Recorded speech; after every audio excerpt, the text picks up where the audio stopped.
Sekarang ini kelihatannya bangsa kita lagi diacak-acak pola berpikirnya supaya semakin lama semakin lupa bahwa kita itu anak-anak negeri, pemilik negeri ini, warisan daripada leluhur kita. Gitu. Yeah. Tapi yang tidak bisa dibantah adalah ini merupakan sebuah bisnis farmasi dengan keuntungan.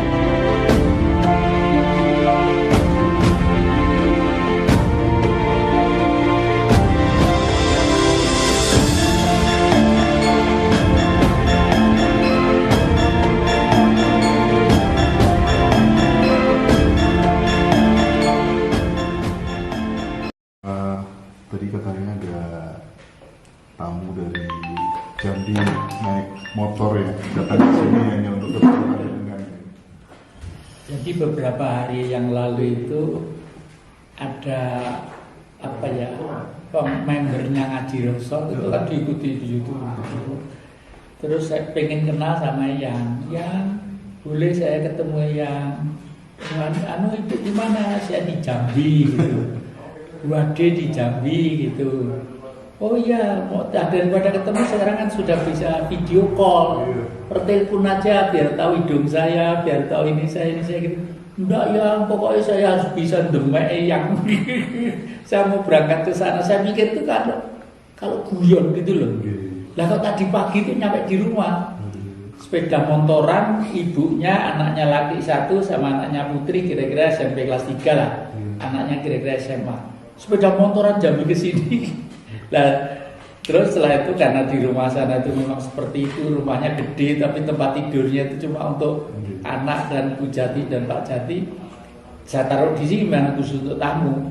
Saya ke sini sudah tidak ada. Enggak pamit sama Mbak Astrid, enggak kemana ya. Udahlah tapi ya mudah-mudahan selamat gitu ya. Saya kira-kira bulan April yang lalu itu buka kartu tarot, tanya tentang negeri ini. Apa jawabannya tarot? Sampai dengan akhir tahun ini isinya hanya 2. Orang tukaran, orang gepuk-gepukan. Isinya hanya itu sampai akhir tahun ini. Jadi, terus saya gak kaget karena saya sudah nulis buku Jagat Merenovasi Diri, bahwa manusia ini nanti akan disisakan 27,3% seluruh dunia. Disisakan sedemikian. Bahkan kemarin setelah saya mengikuti viral-viral itu, ada suatu negara yang misterius. Negara itu negara kapitalis, ya, yang besar. Dia karena dia itu mata uangnya sudah tidak mendapat penghargaan di dunia, karena stok emasnya sudah habis dia, ya. Akhirnya dia berpikiran dunia ini ekonomi akan menjadi stabil dan langgeng, ya, kalau penduduknya tinggal 1/4. Itu kan gila. Artinya yang 3/4 itu harus dibunuh. Lewat apa? Dan lain sebagainya. Terus saya ikuti terus perkembangannya. Ternyata ada ahli-ahli virus tertentu yang memang sengaja dibuat untuk disebarkan. Yang pertama kali kalau viral itu saya lihat itu kelihatannya di baru uji coba itu di daratan Cina, karena penduduknya 1,3 M, ya. Nah, bayangannya dengan disebarin itu Cina akan tumbang. Ternyata Cina sekarang lebih hebat dari negara itu sendiri, dan mungkin sekarang ini termasuk terhebat di dunia. Lalu demikian juga di negeri Belanda itu yang dulu pernah dikatakan katanya menjajah negeri kita. Penjara itu tidak ada isinya, kosong. Kriminal tidak ada, perdata tidak ada, tukang copet tidak ada, apalagi koruptor tidak ada. Sampai berteriak di negara-negara tetangga, kalau negara-negara tetangga itu surplus tahanannya, buat tolong dikirim ke penjara saya, karena penjara itu sudah dianggarkan oleh APBN-nya Belanda, tapi yang bingung tidak ada. Jadi itu sebenarnya harus kita kaji kenapa bisa begitu.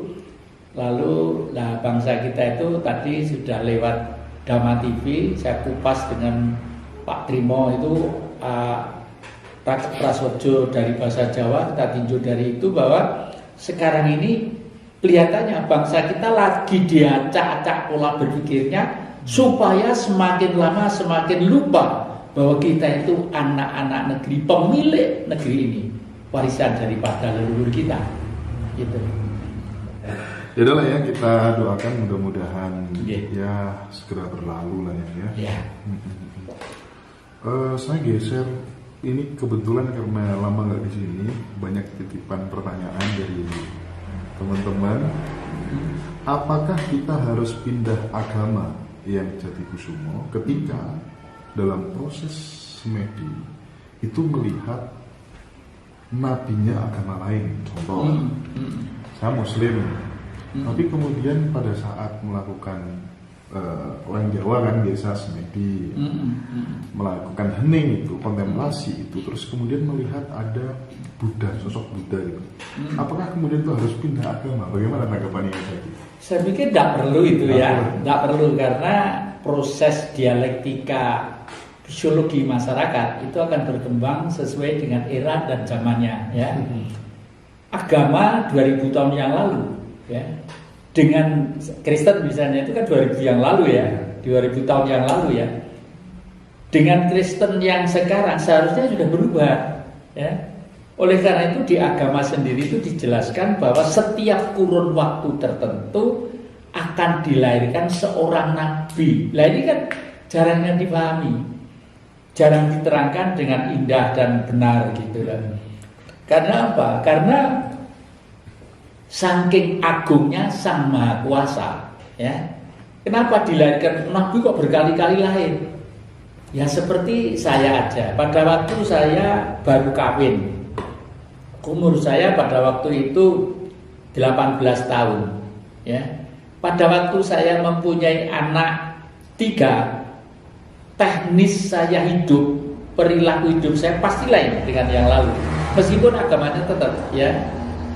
Apalagi sekarang cucu saya sudah 7, teknis pola hidup saya juga harus lain, mau tidak mau harus lain. Nah oleh karena itu setelah saya renungi, cermati perjalanan dialektika kehidupan masyarakat, ternyata selalu ada hukum di dalamnya yang isinya adalah tese, antitese, sintese.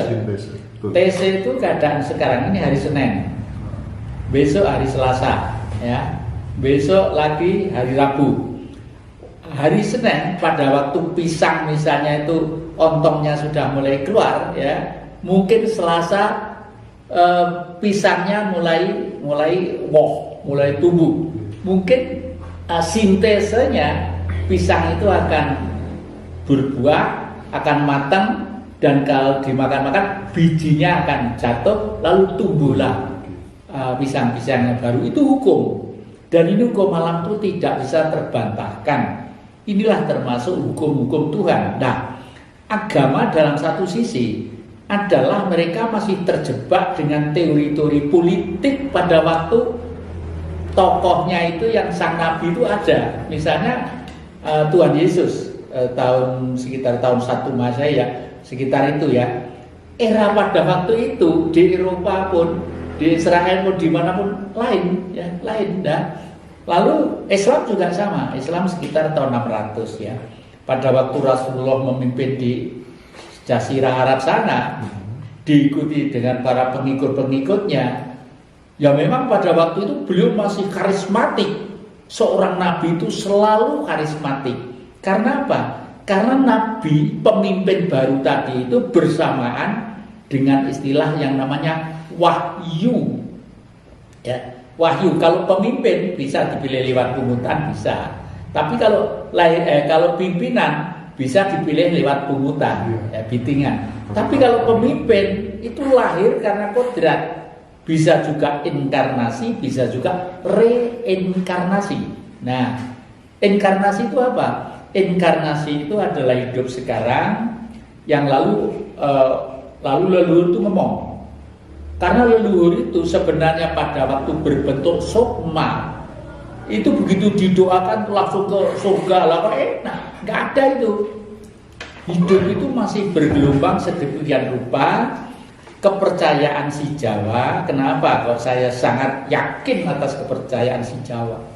Karena Jawa ini ada untuk membuktikan bahwa Sang Maha itu real hukumnya, dan hanya dilakukan oleh manusia-manusia yang dirinya itu menyatu dengan dirinya. Oleh karena itu kita harus mengerti perbedaannya Allah dan Tuhan, ya. Asyhadu alla ilaha illallah wa asyhadu anna Muhammadar Rasulullah. Allah itu Tuhan, tapi Tuhan bukan Allah. Ini banyak orang yang tidak paham. Allah itu seluruh sekalian alam. Tidak ada orang satupun yang mampu menjangkau. Tidak ada nabi satupun yang menjangkau. Karena dia zat. Ya. Karena dia zat dan sangat besar. Ya. Setelah itu lalu karena besar itu berbentuk menjadi ada. Apa itu? Ya matahari, ya bulan, ya planet, ya air, samudra yang sedemikian banyaknya itu. Karena ini hidup, hukumnya itu plus dan minus. Plus itu siwa, minus itu bumi, Parwati. Pinjam budaya orang Hindu ya. Nah, langit dan bumi. Setelah ada bumi itulah lalu ada manusia. Oleh karena itu manusia kalau pengen hidup langgeng, selaras, sepaham dengan watak bumi, harus paham dengan ini. Untuk apa saja. Dan ini yang paling dasar memahami adalah leluhur kita. Si Jawa. Maaf, ini bukan sufisme. Si Jawa itu kan sudah ribuan tahun yang lalu ada, ya. Mungkin sekarang keturunannya atau gennya ya menjadi orang Batak, menjadi Manado, menjadi Irian Barat juga bisa juga, menjadi Bali bisa juga, menjadi ini bisa juga seperti itu. Misalnya adik-adik ngaji rasa, mustahil adik-adik itu tidak ada satu cahaya para leluhur yang menyentuh batin adik-adik. Karena apa? Seingat saya, seluruh penonton ngaji rasa tersentuh hatinya, bukan pikirannya, hatinya. Berarti itu sentuhan rasa, ya. Ada kesamaan rasa. Nah, kalau sudah rasa, itu tidak ada warna kulit, tidak ada suku, tidak ada bangsa. Inilah Bung Karno menggali Pancasila itu terdiri dari Ekasila, gotong royong, ya.